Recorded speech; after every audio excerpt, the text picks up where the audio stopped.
Please stop writing. Let me explain right afterwards. So we continue with the labor market. We have the labor market where there is intersection of the demand for and supply of labor. That's the labor market. Where the demand for and supply of labor intersect. That's the labor market. So it means I'm looking for a job and the firm is seeking for employment. So I'm looking for a job, the firm is looking for workers. So where we both meet is the labor market. But the price at which labor is being paid for, which is wages, is decided by the equilibrium wage rate, which is in the market. So we're still talking about a perfect competition where we have full access to information. Both firms and labor, they have the same symmetric information. So what happens in the labor market when both firms and individuals have the same access to the same information? It simply means we both understand that the equilibrium wage rate will be where the demand for and the supply of intersects. Yeah, so we have the demand for and the supply of. The demand for labor, supply of labor goods here. So these are equilibrium wage rates in the labor market. So the market is determined by how many workers are made available and how much firms are willing to pay. So we need to have an agreement. So the agreement on the numbers of workers and the amount firms are willing to pay is the equilibrium wage rate. So this is a situation. Now what happens when the quantity demanded of labor for labor increases, and what happens when the quantity of labor supply increases? These are different situations. There's labor supply, there's labor supply and there's demand for labor. But the demand for labor and the supply of labor will not remain the same forever. So it will change over time. So mostly it will increase. So what are the consequences of an increase in the demand for labor, and what are the consequences of an increase in the supply of labor in the market? Are you guys with me? Yeah. So we're going to start with the effect of increase in supply. We're going to start with different increase in demand for labor. So if demand for labor increases, what is demand for labor? Demand for labor is the numbers of workers firms are willing to employ at a given wage rate. Demand for labor is the number of workers firms are willing to employ at a given wage rate. That is demand for labor. So if the demand for labor increases, what is the consequence in the market? As soon as the demand for labor increases, it means firms are willing to employ more workers. So if firms are willing to employ more workers, the demand for labor curve will shift rightward from D1 or DL1 to DL2. Meaning the quantity of labor to be supplied to be demanded for in the market has increased from L1 to L2. Please look at it again. There's an increase in the demand for labor. This comes from the firms. The business are willing to employ more workers. As soon as that happens, the demand curve for labor will shift rightward from DL1 to DL2. Remember, here we're talking about the long run, not in the short run. Because in the long run, it's about shift in the supply curve or demand curve. So in the long run, if the demand for labor increases, the demand curve for labor will shift rightward from DL1 to DL2. At that point in time, the quantity of labor needed by firms would have increased from QL1 to QL2. So the quantity needed in the market has increased from L1 to L2 or QL1 to QL2. And this in turn increases the wage rate from W1 to W2. This is from the market now, from the firms. Firms are willing to employ more workers. Demand for labor increases in the long run. If the demand for labor increases, the quantity of labor needed in the market will increase. And as soon as that occurs, the wage rate increases from W1 to W2. Why will the wage rate increase? The wage rate will increase because all firms are fighting for the same customers. And remember, the assumption of a perfect competition labor market is that all workers have the same skills. We talked about that previously. In a perfect market for labor, it is assumed that all workers have the same skills. So in this market, we need the same workers. And the demand is increasing. So which simply means we have few workers available. As a result of that, firms will have to attract them by paying them more. And that increases the wage rate. Put your head up, please. Don't do this in my class. Do you understand the point here? In a perfect competition, in a labor market that is perfect, it is assumed that all workers have the same knowledge, skills, and expertise status. So if firm A is needing more workers, it means firm B, firm C, D, E need the same numbers of workers. So how are you going to be able to get these workers? By paying them more. And that's why the wage rate will increase. Do we understand that? So as soon as the demand for labor increases, the quantity of labor needed in the market will increase. This will increase the wage rate down. So what are the reasons why firms will demand for more labor in the market? Number one, increase in profit. They are making more profit. And if you are making more profit, you want to continue to maintain the same level of profit or to increase it, you have to employ more workers. Well, we know that and for the most part, the firms tend to be price maximizers, right? Yeah, profit maximizer. But if in this situation, if a firm is already doing well production-wise and they're making good profit, why would they use that profit to hire more workers if they're already doing well in production? To maintain, one thing is sure, is certain. In a perfect competition market, where there's in a labor market that is perfect, they are profit maximizers, we know that. But you cannot influence what happens in that market. Which simply means you cannot effectively change anything.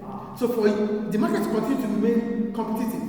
So if you are lagging behind, someone is going to take over and you fall back. So it simply means every now and then you have to do whatever will make you to be there, to be relevant. So to maintain your profit, maybe you need to add more workers. Not just adding workers with values, workers with skills. I'm not just going to go to the market and just employ workers. No, we're going to employ workers that are going to add more value to the organization.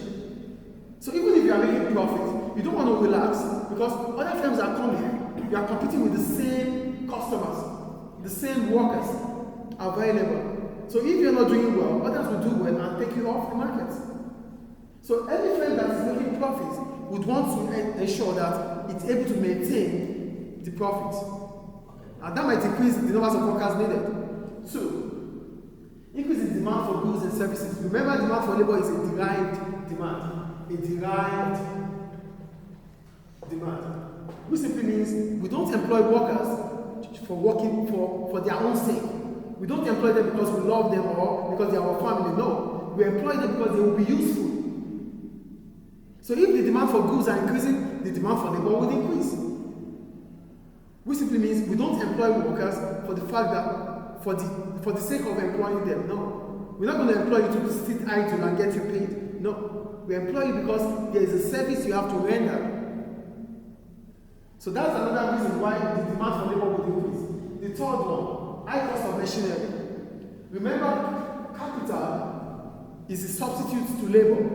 So if the cost of machinery continues to rise over time, firms will start thinking about other ways, which is labor. Because labor is considered cheaper than machines. Did you get the top point here? Yeah. Are you guys with me, please? Yeah. We're talking about why the demand for labor would increase. The first one is profit. The second one is derived demand. The third one is the cost of machinery or the cost of capital. If the cost of capital increases, it means firms will start finding a way to reduce their cost by employing workers as a substitute to machines. That's the third one. And the fourth one, increase in productivity. The productivity is output divided by input, yes or no? If worker productivity is increasing, it encourages firms to employ more workers. Because the more worker you employ, the more productivity you have. Up to a certain extent. Yes. And the last one, favorable government policies, such as low taxes. If government policies like their subsidy, their low corporation tax, this increases profitability for firms. They might as well want to expand, and if they are expanding, they employ more workers. Get the point here. This is not the same as profit. Here we're talking about government decision, which is an external factor. So government decision like low taxation. Low taxation reduces the cost of production for firms. That allows them to think about investment in or expansion. And if they are expanding, they need to employ more workers. So these are the reasons why we might have increase in demand for labor. And as soon as that happens, the wage rate increases from W1 to W2. Demand for labor is done. Now, effect of increase in supply of labor. What is supply of labor? The numbers of workers making themselves available for job. That is the supply of labor. So if the supply of labor increases, the supply cost for labor will shift right from SL1 to SL2 because the quantity of labor in the market will increase from QL1 to QL2. Then the wage rate is expected to fall because here it's talking about excess supply of labor. When there are more workers in the market, the wage rate paid to workers will reduce. The labor market has the same principle as the financial market and the same principle as the goods business market. If supply is high, prices will be low. If supply is low, prices will be high. Yeah, because either way, it's telling us about what is available in the market. If what is available in the market continues to increase over time, the value will drop. It has to be scarce. That is where the value increases. Do you get it? So, what are the causes of increasing the supply of labor? Number one, increased real wage rate. Increased real wage rate is talking about a wage rate that has been adjusted with inflation. So, if the real wage has been adjusted for inflation and it's higher in a certain market, workers will be willing to work in such industry, and that will increase the supply of labor in that industry. The second one, population growth. If the population of the country continues to rise over time, the supply of labor is expected to rise. Are you guys getting it? The third one, improved working condition. If the working condition becomes conducive, for workers, workers will be incentivized to work. So when you know that, there's health and safety rules, insurance is there, the working environment is palatable for you to work, you'll be willing to work. That will increase the supply of labor. No, if you have a question, ask. Okay, I didn't hear, but I get it. Do you get it now? We're talking about why workers will be making themselves available for job. That's the supply of labor. The numbers of workers making themselves available for job. Why do I choose to work? These are the reasons why I might want to work. The wage rate in the educational industry is increasing. I have to be a teacher.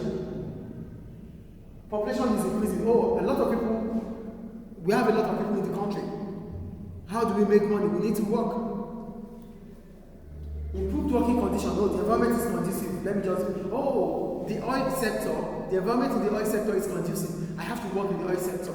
So the supply of labor will increase in the oil sector. High labor mobility. When we talk about labor mobility, we're talking about occupational and geographical.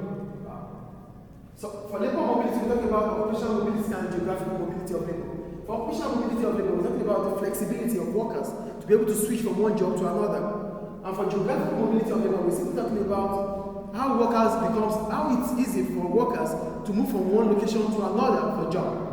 So if there's flexibility of occupational and geographical, the supply of labor would rise. If a lot of people can become teachers, the supply of labor in the teaching industry will increase. If it is easy to become a teacher, the supply of labor in the teaching industry will increase. Yeah, sure, I will. For labor mobility is into two. We have occupational labor mobility and we have geographical labor mobility. For occupational labor mobility, we're simply talking about the flexibility you have to switch from one job to another. Some 12 years ago, I was a banker. Now I'm a teacher. That's occupational mobility. What is bank? A banker. I work in the bank, yeah. So I've switched from being a banker to a teacher. That is occupational mobility of labor. I moved from Nigeria down to Libya. That is geographical mobility of labor. So both of them have impact in the supply of labor. So if it is difficult for me to move in here, I won't be able to join the labor market. Do you understand? So the supply of labor would increase if there is both geographical and occupational mobility of labor. Do you understand this one? Reduce taxes. Yeah. Your income tax. Here it's income tax. Here is corporation tax. Corporation tax for firms. Income tax for workers. So if the amount of tax I pay is reduced, I'll be willing to work. Do you understand? Yeah. And the last one is trade union activity. Who are the trade unions? Trade unions are a group of people that protect the interest of workers. Group of people that form an organization to protect the interest of workers. These are trade unions. So what they do is they ensure that workers are treated fairly. So if the activity of trade union increases, people will be willing to work because their rights will be protected. So the supply of labor would increase if workers understand that they are protected by the trade union. So if there's an increase in the activity of trade union, it simply means trade union have power. They can influence decision. And that would encourage workers to want to work. So these are the consequences of increase in demand for labor and increase in the supply of labor. An increase in demand for labor will increase the wage rate. An increase in the supply of labor reduces the wage rate. Any question?